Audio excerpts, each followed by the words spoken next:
مقصد ہوگا، نماز کا بھی مقصد ہوگا اور روزے کا بھی مقصد ہوگا اور حج و خمس و زکوٰۃ کے بھی مقاصد ہوں گے۔ آخر خلقت کا مقصد عبادت ہے، عبادت کا مقصد کیا ہے؟ تو دیکھیے یہ عبادت کا واقعہ یہ فرش اعضاء کیا شے ہے، اور جس ذات سے یہ فرش اعضاء منسوب ہے وہ ذات کیا شے ہے۔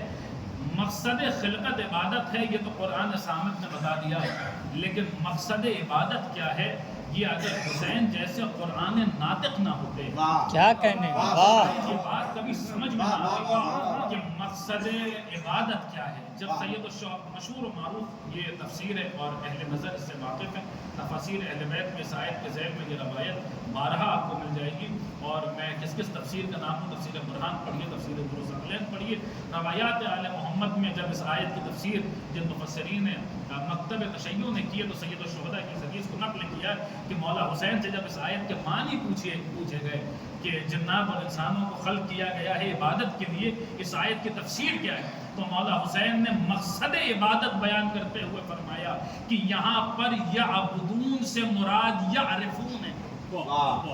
کیا مطلب؟ مقصد خلقت تو عبادت ہے مگر مقصد عبادت معرفت ہے۔ واہ واہ، بہت توجہ کے ساتھ سنیے گا، مقصد خلقت عبادت ہے مگر مقصد عبادت کیا ہے؟ معرفت ہے۔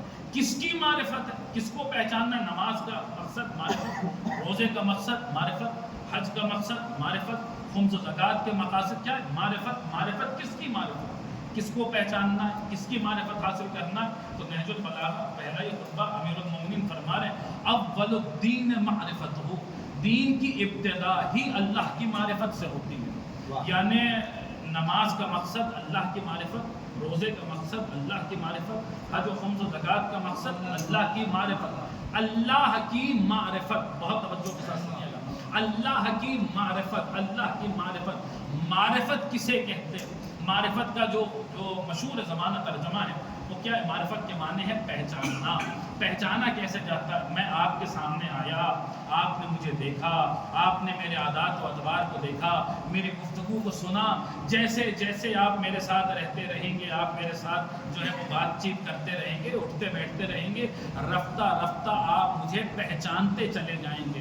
مقصد عبادت ہے اللہ کی معرفت۔ مجھے اجازت دیجیے، مجھے بہت لاجیکل سوال ہے جو میں اب کرنے جا رہا ہوں، مجھے اجازت دیجیے، پریشان نہ ہوئیے گا، جواب روایات آل محمد میں موجود ہے، ایک دم پریشان نہ ہوئیے گا۔ مقصد عبادت ہے معرفت، اللہ کی معرفت۔ ہم نے کہا خدایا تیری عبادت کر رہے ہیں تاکہ تجھے پہچانے، تو ہمارے سامنے آ تو صحیح، بول تو صحیح، ہمارے سامنے اٹھ بیٹھ تو صحیح، چل پھر تو صحیح، ہم تجھے پہچان لیں گے۔ جواب ملے گا اگر وہ سامنے آ جائے تو پھر وہ نہ رہے، اس کا کمال ہی یہی ہے کہ وہ سامنے آتا نہیں۔ اچھا اگر وہ سامنے نہیں آتا، وہ ہمارے ساتھ اٹھے بیٹھے گا نہیں، ہمارے ساتھ ہم کلام نہیں ہوگا، تو ہم اسے کیسے پہچانیں گے؟ جواب ملا کہ وہ سامنے نہیں آتا تو کیا ہوا؟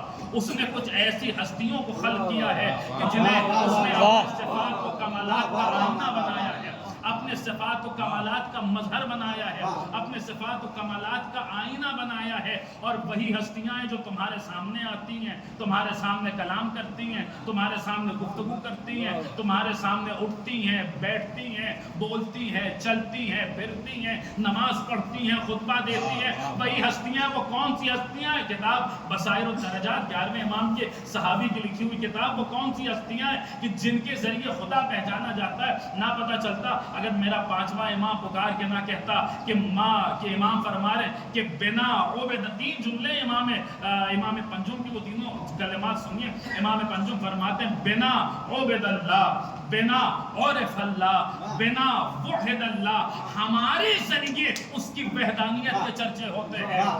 ہم ہیں تو وحدہ لا شریک کی صدائیں بلند ہو رہی ہیں۔ بنا وحد اللہ، بنا عبد اللہ، امام نے اپنی عین اللہ نظروں سے کائنات کے چپے چپے اور ذرے ذرے کو دیکھا، اور دیکھا کہ پوری کی